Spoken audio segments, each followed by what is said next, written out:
Alhamdulillahirabbil alamin wa bihi nasta'inu ala umuri dunya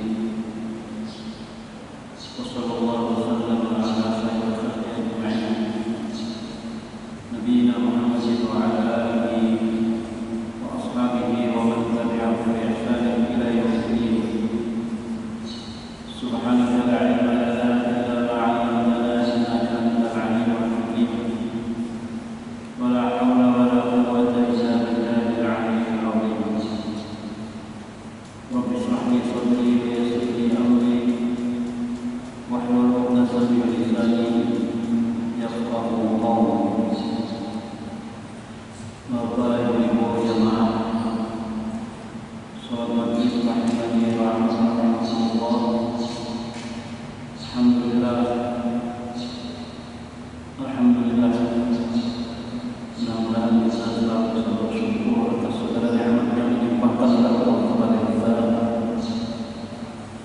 Mudah-mudahan kita bisa selalu menangkap nikmat yang diberikan oleh Allah dengan jalan yang diridhai oleh Allah Subhanahu wa taala. Mudah-mudahan dengan nikmat Allah ini akan membawa kita ke surga Allah Subhanahu wa taala. Amin ya rabbal alamin. Insyaallah pada malam hari ini kajian kita teruskan masih berkaitan dengan surah An-Nur ayat ke-26. Allah Subhanahu wa taala berfirman, "A'udzu billahi minasyaitonir rajim. Al-khabithatu lil-khabithin wal-khabithuna lil-khabithat wat-thayyibatu lit-thayyibin wat-thayyibuna lit-thayyibat. Ulaika muqarrabuna mimma yaqulun. Lahum maghfiratun wa rizqun karim." Shadaqallahul azim. Kemarin kita sudah membahas tentang ini, tapi pada malam hari ini Allah kita sempurnakan. Mudah-mudahan apa yang bisa kita ketahui dari ayat ini akan menjadikan ilmu dan bisa kita amalkan dalam kehidupan kita sehari-hari. Karena surah An-Nur ini secara umum adalah berbicara tentang adab bergaul, adab tentang masyarakat, bagaimana kita hidup di lingkungan di dalam rumah, bagaimana kita hidup di lingkungan di masyarakat kita. Surah An-Nur ini mengatur itu semua. Berkaitan dengan ayat ini ada satu cerita dulu pernah kejadian di Mekah Mukarramah. Jadi ada salah seorang Rafidah ini Syiah. Orang Syiah Rafidah ini adalah orang yang benci kepada sahabat. Bahkan mereka mengatakan bahwa Siti Aisyah radhiyallahu anha itu dicerai Nabi sebelum Nabi kita wafat. Padahal itu tidak benar. Jadi seorang Syiah Rafidah ini ketemu dengan seorang syekh, seorang ulama. Dia ingin berdebat. Dengan ulama itu. Ulama itu bilang, saya tidak mau berdebat dengan Anda, karena Anda itu sudah jelas sesatnya. Buat apa saya berdebat dengan orang yang sudah jelas sesatnya? Anda ingin berdebat dengan saya karena Anda ingin mencari kelemahan saya, kesalahan saya. Padahal kesalahan Anda jauh lebih besar, karena masalah akidah, kepercayaan, keyakinan. Mereka meyakini bahwa yang berhak menjadi khalifah setelah Rasulullah itu adalah Sayyidina Ali.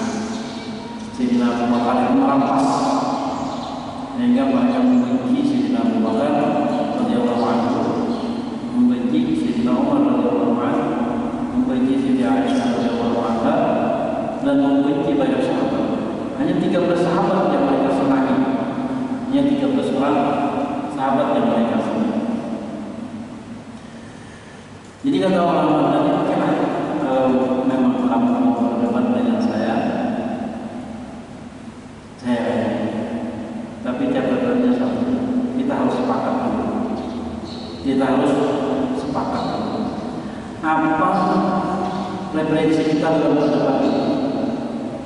katanya dia mau melaporkan dari mana namanya, dari kantornya orang kecil itu yang jabatan paling paham daerah biru.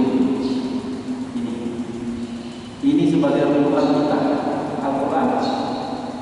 Artinya saya mencoba Anda kata seorang Syiah ini dengan pakaian yang begitu hebat, jadi sorbannya Quran, bahasanya masaknya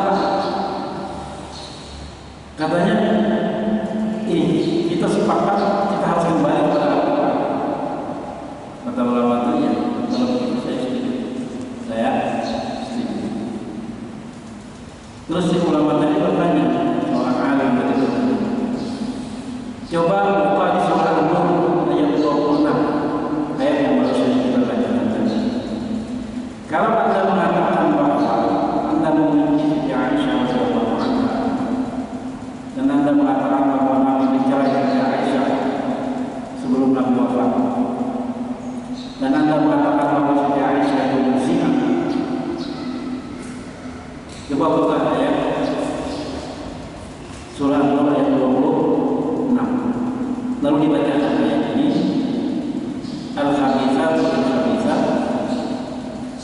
orang-orang yang jahat itu perempuan, yaitu pasangannya laki-laki yang jahat, wal-khabithuna dan laki-laki yang jahat itu pasangannya perempuan yang jahat. Wa-thayyibatu lit-thayyib, perempuan yang baik-baik itu pasti pasangannya laki-laki yang baik. Wa-thayyibuna laki-laki yang baik itu pasti pasangannya dan thayyibat, perempuan yang baik. Sekarang saya bertanya kepada seorang Rasulullah itu baik apa enggak? Ya. Nah, berdasarkan ayat ini Rasulullah itu orang baik, berarti pasti berpasangan dengan orang yang baik. Berarti Siti Aisyah itu orang yang baik, dia itu sekali. Kemudian kata si Ali lagi, coba baca surah Al-Fatih. Surah Al-Fatih, kenapa? Surah Al-Fatih, inna fatahna laka fathah mubin. Itu ada ayat laqad radiyallahu 'anil mu'minina idh yubayi'unaka tahta syajarah fa'alima ma fi qulubihim. Sungguh Allah meridai ridha Allah. Dengan siapa Allah ridha? Laqad radiyallahu 'anil mu'minin, kepada orang-orang yang beriman. Alladzina yubayyi'unaka tahta syajarah, yang mereka berbaikat berjanji setia kepada Nabi sallallahu alaihi wasallam di bawah pohon. Itu kejadiannya pada tahun 6 Hijriah yang dikenal dengan Sulh Hudaybiyah, di mana Nabi dan para sahabat waktu itu keluar dari Madinah menuju Mekah di Umrah. Tetapi mereka dicegat di sebuah kampung yang namanya Hudaybiyah sebelum Mekah. Jadi kalau orang umrah kemarin itu masih diizinkan umrah, ada orang yang ziarah ke Hudaybiyah mengambil nikah di Hudaybiyah. Itu jaraknya lagi 25 km dari Mekah. Itu perbatasan antara tanah haram dan luar haram. Di sana mereka tidak boleh masuk Mekah, sehingga itu terjadi sebuah perjanjian yang namanya Sulh Hudaybiyah, perjanjian Hudaybiyah. Sebelum terjadi perjanjian itu, Nabi kita sallallahu alaihi wasallam mengutus Sayyidina Utsman bin Affan radhiyallahu anhu ke Mekah untuk berunding dengan orang musyrik supaya memberikan izin. Tetapi Sayyidina Utsman radhiyallahu anhu sebelum beliau kembali dikabarkan bahwa beliau dibunuh oleh orang Quraisy, sehingga Nabi tidak terima. Lalu Nabi berjanji dengan para sahabat setia, yang setia apapun yang dilakukan oleh Rasulullah SAW. Nah, pada suatu hari itu perjanjian itu dibawa atas syajarah.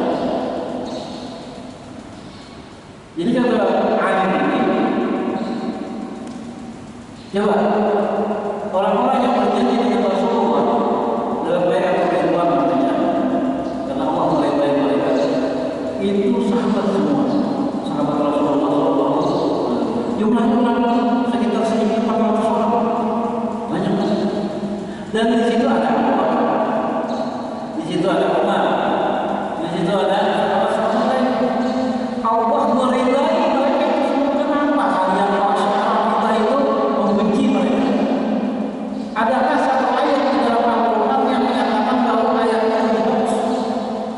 Jadi ini tidak bisa mengeluarkan akhirnya tidak bisa berkata.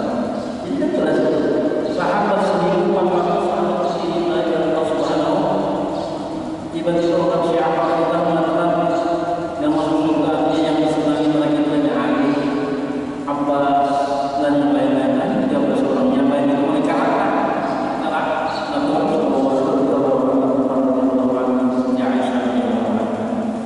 nah ini tentang ayat ini menjadi hujah kepada orang-orang Rafidhah, orang Syiah yang membenci sahabat-sahabat Rasulullah SAW dan ayat yang ada di dalam surah Al-Fatihah. Ayat berapa? Berapa ayat? Yang penting ada. Nah, 18 ayat 18 surah Al-Fatihah. Jangan bacaan.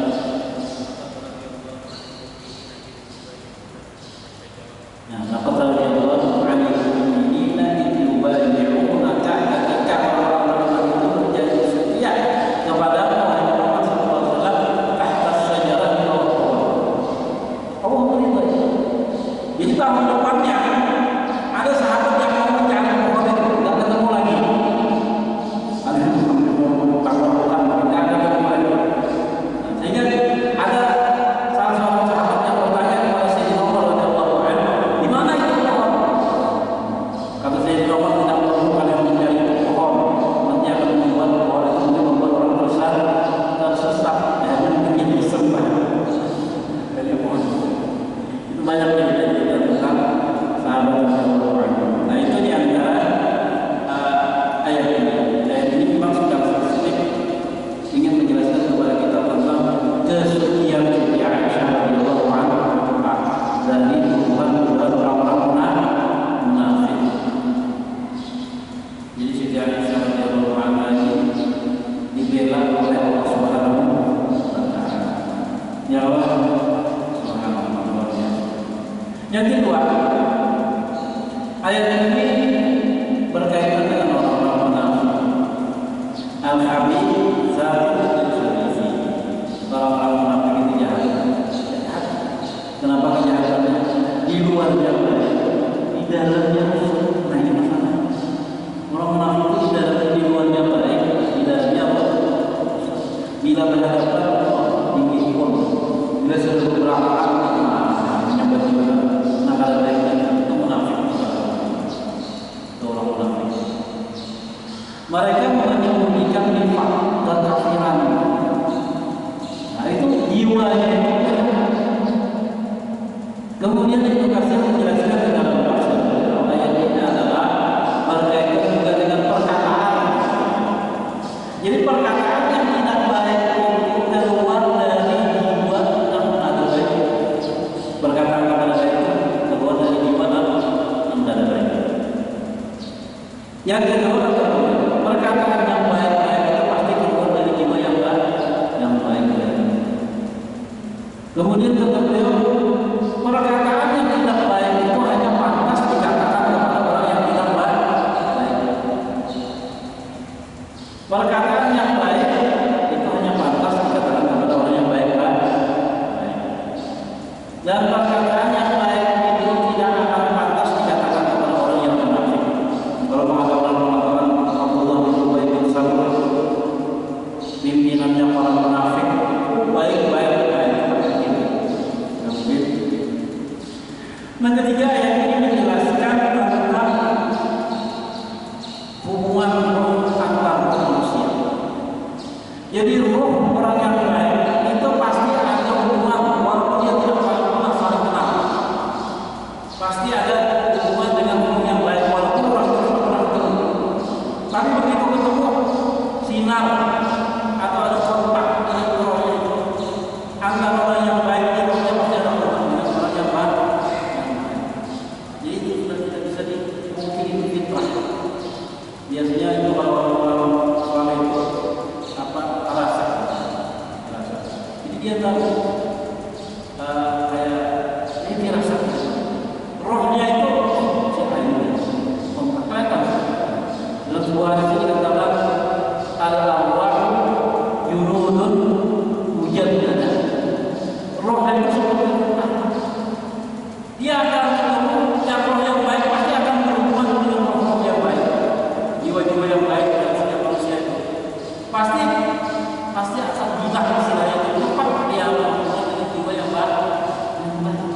Sebaliknya, dia akan nyaman. Orang yang baik itu berhubungan dengan jiwa yang baik pasti nyaman. Ini orang baik-baik. Tiba-tiba ada orang munafik. Pasti di situ ada tanam, pasti ada penolakan. Hati kecilnya pasti ada penolakan. Itu sudah fitrah. Itu roh yang baik. Begitu juga yang lainnya, jiwa yang jahat itu kalau dia sesama penjahat cepat, cepat banget. Itu aksinya cepat. Karena itu ada jiwa yang jahat dan jiwa yang seperti cermin. Jadi kalau orang baik, jiwa yang baik itu seperti cermin dengan jiwa yang cepat. Tenang, walaupun sebelumnya tidak pernah ada ketemu, walaupun sebelumnya tidak pernah ketemu, itu sudah menjadi sunatullah. Kemudian kata ulama, roh yang baik itu pasti dia menyukai tempat-tempat yang baik. Jiwa-jiwa yang baik itu pasti menyukai tempat-tempat yang baik. Jadi ini sebagai barometer terhadap iman kita kepada jiwa. Kalau jiwa kita itu suka masjid, suka pengajian, suka baca Quran, suka bertasbih, suka istighfar, itu kata ulama menandakan bahwa jiwa kita itu mengarah kepada jiwa yang baik. Maka istiqomah bersama. Istiqomah. Kalau suatu saat dia akan menyimpang karena ada pengaruh-pengaruh, dia akan cepat di hati kita dia pasti melebur. Cuma kadang-kadang kalah dengan tarikan yang jahat. Akhirnya taubat. Disitulah pengaruhnya berdahulu. Dan orang yang jahat, jiwa yang jahat itu dia suka kepada tempat-tempat yang baik. Suka karaoke, kawan. Pokoknya suka yang ada baik. Itu baru masuk dalam diri kita. Kita tidak bisa menilai orang makanya, tapi kita bisa menilai diri kita sendiri. Selama ini apa cenderung kepada yang baik, maka kita ucapkan alhamdulillah dan minta istiqomah di sana, atau memang ada suatu saat tergelincir. Jadi kata salah seorang orang baik itu tidak 100% bisa baik. Satu saat dia akan tergelincir. Karena manusia itu tidak ada yang maksum, tidak ada yang tidak seperti Rasulullah SAW. Pasti. Cuma mereka dikatakan seperti ini. Seorang ulama itu kesalahannya seperti itu. Cuma kebaikannya seperti malam yang gelap. Artinya apa? Gunung itu besar, tapi begitu datang malam yang gelap mereka menjadi gunung. Pasti ada. Sehingga ada ulama yang mencontohkan lagi kesalahan ulama itu memang besar seperti gunung, tapi dia tenggelam di tengah lautan yang begitu dalam. Artinya setiap manusia itu pasti punya kesalahan. Walaupun dia orang baik, tetapi kebaikannya jauh lebih banyak. Jadi kadang-kadang kita mencari keuntungan 100%, 100% ya, 100% cukup baik. Anda di sana jangan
Orang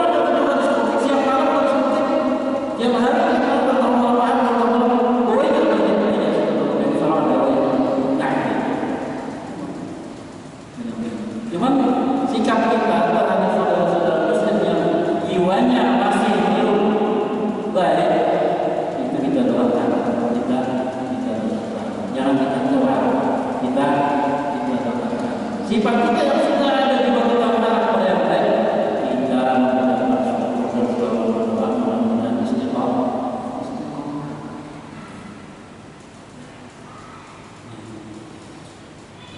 Ulaika al-mubarra'una mimma yaqulun. Ulaika mereka yang baik. Orang-orang yang baik. Ayat ini khususnya kepada Siti Aisyah radhiyallahu anha dan Safwan bin Mu'attal radhiyallahu anhu yang dituduh oleh orang-orang musyrik, orang-orang munafik bahwa mereka tidak tahu mengenai masalah. Artinya lepas lalu mereka sabar, itu sabar. Apa jadinya? Lalu mengfirman dosa mereka diampuni. Jadi orang yang menuduh orang yang pada salah, kita ini kan salah, itu dosa. Jadi itu dosa kita diampuni oleh Allah Subhanahu. Jadi kalau kita membalas, awas kamu pura-pura polisi.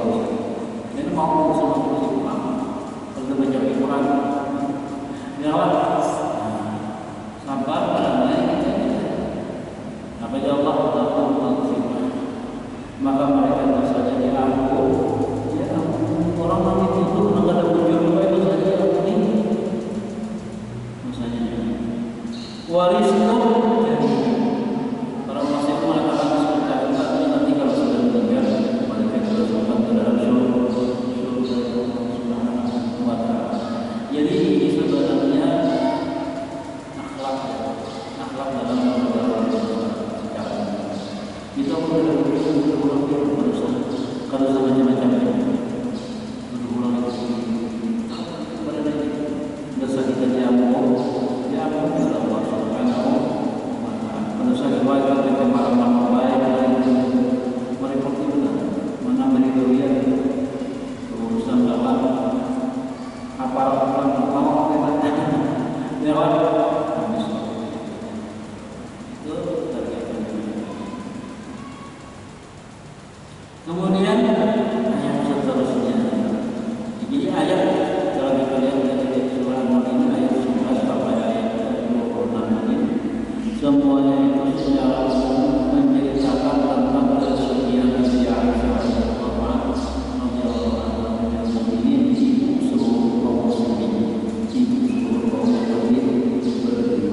radhiyallahu anha sesuai dengan yang dilakukan orang-orang yang munafik, orang-orang yang kemudian ayat seterusnya Allah berfirman, ya ayyuhalladzina amanu la tadkhulu buyutan ghayra buyutikum hatta tastanisu wa tusallimu ala ahliha dzalikum khairun lakum la'allakum tadhakkarun. Ayat 11 sampai 26 ini sudah. Kemudian Allah ayat 27 ini berbicara kepada orang-orang yang beriman. Ya ayyuhalladzina amanu, wahai orang-orang yang beriman. Ini panggilan terhormat dari Allah Subhanahu wa ta'ala kepada orang yang beriman.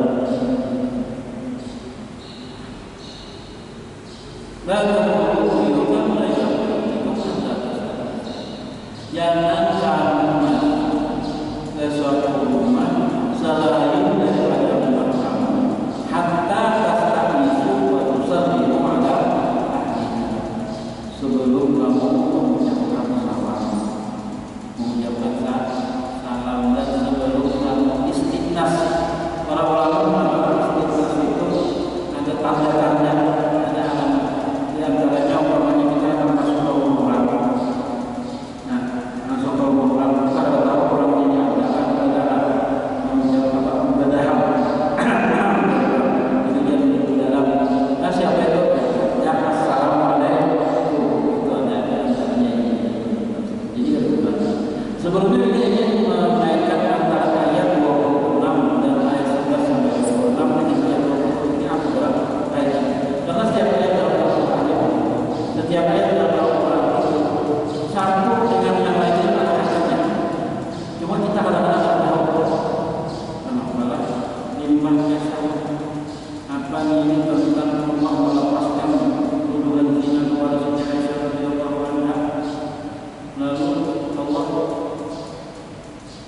membuat satu peraturan tentang kalau mulai masuk ke orang dan orang mengucapkan apa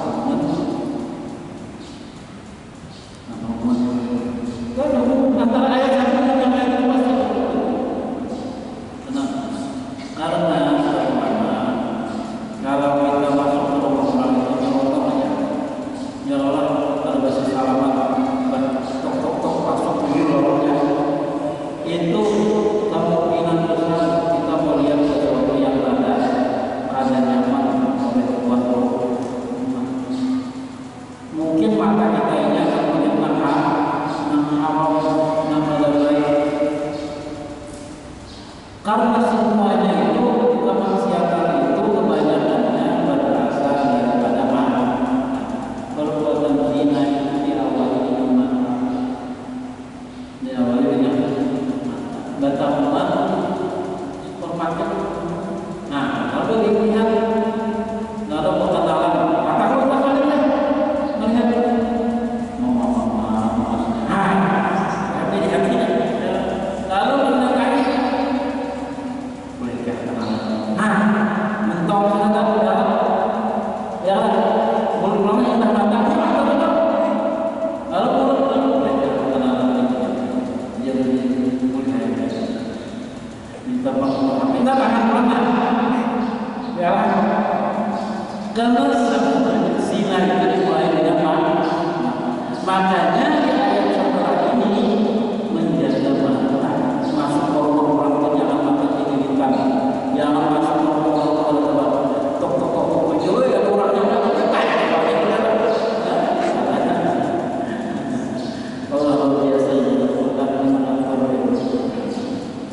nah coba itu hubungan yang ayat sebelum karena itu ayat sebelum itu kaitan dengan perbuatan supaya kita itu jangan bermacam-macam dan supaya jangan berbuat ada baik dan punya apa jaga mata yang orang itu dan ayat supaya uril mukminin itu lebih jelas sekali. Ini jangan bahasa itu bahasa harus bahasa langsung kalau paham juga jangan terang-terangan jadi namanya Allah ya ayyuhalladzina amanu wahai orang ini panggilan terhormat dari Muhammad sallallahu alaihi wasallam apabila kamu membaca ayat ya ayyuhalladzina farqa sam'an perhatikan betul penanganan kami imma khairan mukmarun karena itu wa imma kebaikan ketika musuh melakukannya wa imma syarran an atau setelahnya itu nanti dijadikan kalau suruh mandi dan itu jika ayat dari nama bisa perintah kebaikan bisa lama supaya kita jangan kerja ya dari nama motivasi mus ya wahai orang diperintahkan kalau nggak katakan dia wahai orang-orang yang beriman. Jadi orang-orang merasa beriman, orang yang kuat imannya, orang yang beriman karena mau masuk ke orang-orang orang aja.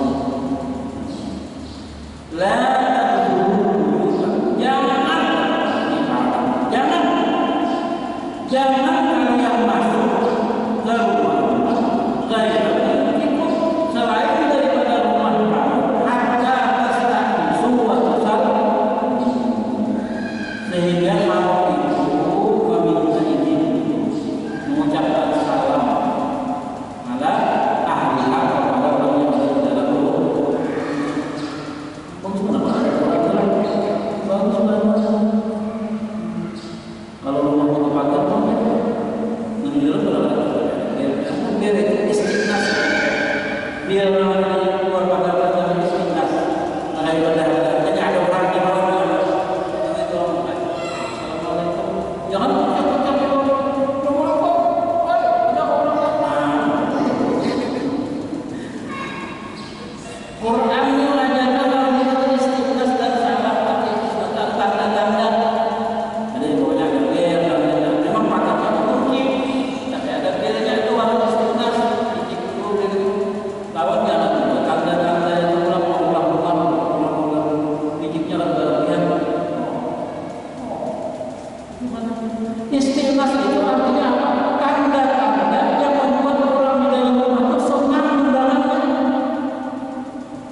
Setelah mengucapkan assalamualaikum kemudian terus lebar, walaupun mengenai jadi mengenai utang yang baiklah assalamualaikum jangan mengucapkan makanya waktunya kemudian ada supaya semua dari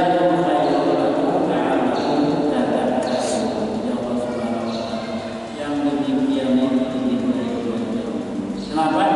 La'allakum tadhakkarun. Supaya kalian ingat kenapa Allah Subhanahu wa taala. Bila sama-sama kita berbuat insyaallah jadi muslim. Ya insyaallah baik. Tapi mengenai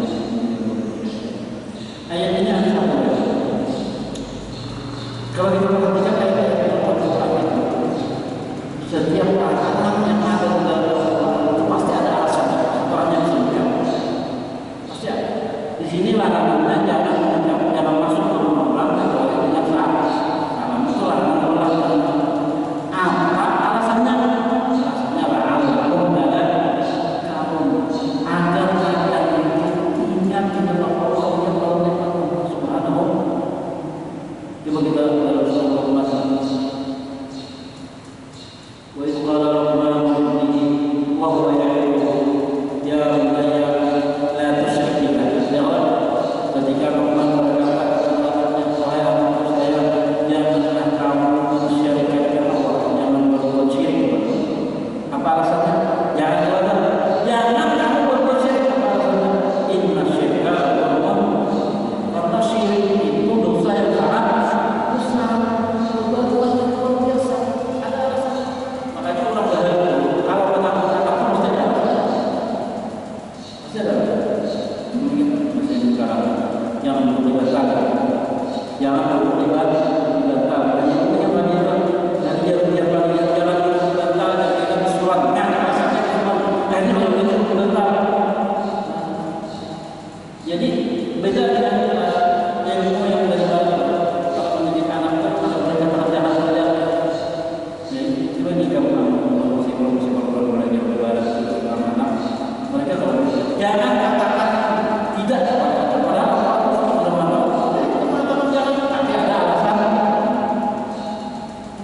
jadi kalau mendidik anak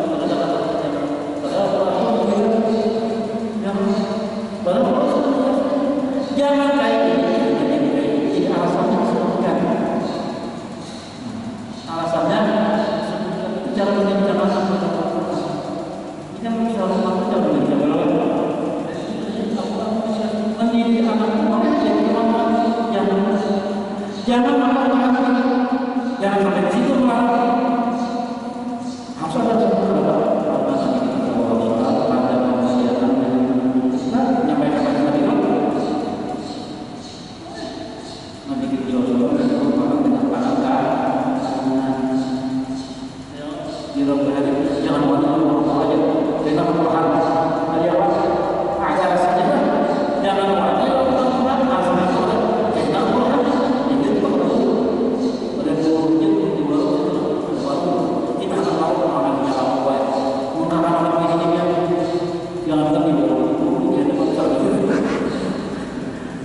jadi kita sudah krisis akhlak. Baik,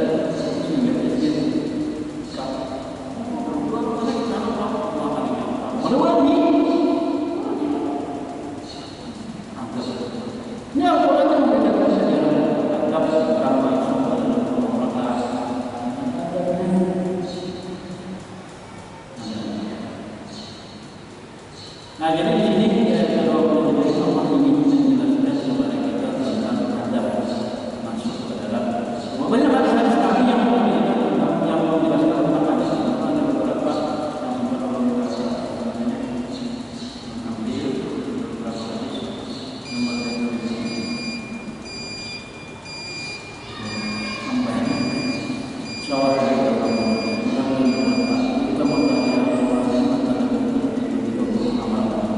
untuk memahami cara